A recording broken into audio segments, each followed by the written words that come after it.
Hi everyone, I'm Farrel Tailor and welcome to Crafting Essential. Basic techniques in bite-sized tutorials. Today we are going to be diving into stencil magic. So we thought we would do a basic tutorial on how to stencil. I am using the Mixed Media Art Journal and I have covered this side using the black and matte super base because I want to use the halo paste. On this side we just have the plain cardstock. One tip I would give you when it comes to stenciling, tools matter. So this is a trowel spatula. It has the arm here, which is perfect for stenciling because when you are using it, it allows room for your knuckles to glide smoothly. If it is flat, it is very hard to get a nice smooth motion because your knuckles are getting scraped onto the surface. So trowel is the best spatula to use, sorry. So there's the code for it. So we're going to be using the halo paste. Another good tip is make sure your pastes are nice and thick. If it's a nice thick paste, the chances of it bleeding through the stencil is pretty slim. So as you can see, I have some of the paste here on my spatula. Another tip is to start from the top and in one smooth motion, drag it down. Now I am also doing it on an angle to begin with. So it is just a slight angle and we're scraping.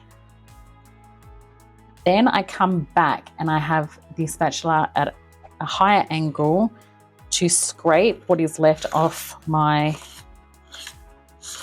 stencil, and you can see I still have some product there.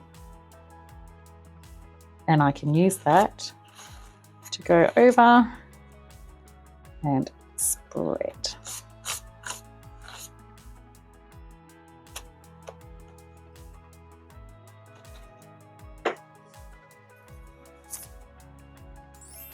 So now I am going to try and show you the angle that I do the stenciling at. A little bit. So hold the stencil down. Wait, scrape it.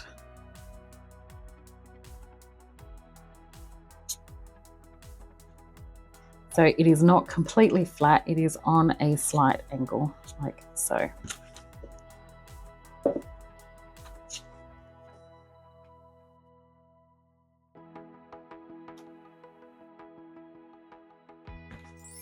So for the next technique, I thought I would show you with ink pads. Let's go over to the white side. And I have the blending brushes, which is a really fun technique to do. So we'll start with pink. So hold your stencil in place. And you're just going to start blending. So to begin with, I apply a little bit of pressure and then I get harder to try and get all that ink off the blending brush. Now you can tape this down with some washi tape if you feel more comfortable. I just make sure I hold it in place. So next we'll go with raspberry, and you can go over the top of the previous color.